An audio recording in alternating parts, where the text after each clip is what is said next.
नमस्कार, आप देख रहे हैं हल्ला बोल टीवी। मैं हूं सुशील कुमार सिंह। पटना से एक बड़ी खबर आ रही है। राज्यसभा चुनाव में एनडीए ने 5 सीट पर जीत अपनी तय कर ली है। विधानसभा परिसर में एनडीए के कार्यकर्ता जुट गए हैं और वे लड्डू के साथ खुशी मना रहे हैं। इस पे आपको आगे की जानकारी देंगे हल्ला बोल टीवी के editor in chief Deepak Sharma. देखिए, बिल्कुल आपने सही कहा। हमारे संवाददाता ने जो खबर भेजी है हमें विधानसभा से, वो ये है कि विधानसभा परिसर के बाहर, विधानसभा के बाहर बड़ी संख्या में एनडीए के कार्यकर्ता लड्डुओं के साथ जुटने शुरू हो गए हैं और ग्रीन सिग्नल दे दिया है एनडीए के नेताओं ने कार्यकर्ताओं को कि पांचों की पांचों सीटों पर हमारी जीत तय हो गई है, बम्पर जीत हमारी हुई है। इसके बाद ही बड़े नेताओं से सिग्नल मिलने के बाद ही एनडीए के भारतीय जनता पार्टी, जदयू, लोजपा, उपेंद्र कुशवाहा की पार्टी, हिंदुस्तानी अवाम मोर्चा, जीतन राम मांझी की पार्टी, सभी पार्टियों के कार्यकर्ता बड़ी संख्या में लड्डुओं के साथ जमा हो रहे हैं और अब वहां जीत का जश्न मनाया जाएगा।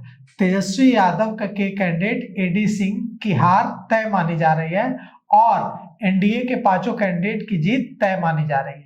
तो कैसे हुआ ये खेल? ऐसे समय में जब 41 का आंकड़ा महागठबंधन के पास था, एआईएमआईएम के साथ और बसपा के एक विधायक को जोड़ देते तो पूरा गणित हो रहा था 41 विधायक का। हुआ ये कि एनडीए के रणनीतिकारों ने जो भी गुल खिलाया और कांग्रेस के 3 और राजद के 4 विधायक गायब हो गए और वे वोट देने नहीं पहुंचे। जो विधायक गायब हुए, कांग्रेस के 3 विधायक, उनके नाम हैं सुरेंद्र कुशवाहा, मनोज विश्वास और मनोहर सिंह। ये 3 कांग्रेस के विधायक, मनोहर सिंह, मनोज विश्वास और सुरेंद्र कुशवाहा, ये तीनों कांग्रेस के विधायक वोट देने नहीं आए और एक विधायक आरजेडी के भी वोट देने नहीं आए। और कहा जा रहा है कि ढाका से फैजल जो हैं वो वोट देने नहीं आए हैं। तो कुल मिलाकर के अब जब राजद के 1 विधायक और कांग्रेस के 3 विधायक यानी कि 4 विधायक जब गायब हो गए तो जीत तो तय हो ही गई एनडीए के पांचों कैंडिडेट की। तो यह हार हो गई है। अगर यह जीत नहीं होती पांचों के पांचों कैंडिडेट की एनडीए की, तो ऐसे समय में जब बिहार में नई सरकार बनने की प्रक्रिया चल रही है तो ये नई सरकार, नए मुख्यमंत्री, नए कैबिनेट के लिए बड़ा झटका होता और विपक्ष के लिए एक बड़ी संजीवनी का काम करता। लेकिन एनडीए ने अपनी इज्जत, अपनी लाज बचा ली और पांचों की पांचों सीटों पर अब एनडीए के जो प्रत्याशी हैं, नीतीश कुमार, रामनाथ ठाकुर, नितिन नवीन, शिवेश राम और उपेंद्र कुशवाहा, इनकी जीत तय मानी जा रही है। क्रॉस वोटिंग ना हो इसके लिए भारतीय जनता पार्टी ने बहुत बड़ा मास्टर स्ट्रोक चला था। उपेंद्र कुशवाहा को 5वें नंबर का कैंडिडेट न बनाकर उपेंद्र कुशवाहा को 4थे नंबर का कैंडिडेट बना दिया था। 5वें नंबर का कैंडिडेट बनाया था शिवेश राम को, ताकि क्रॉस वोटिंग को रोका जा सके।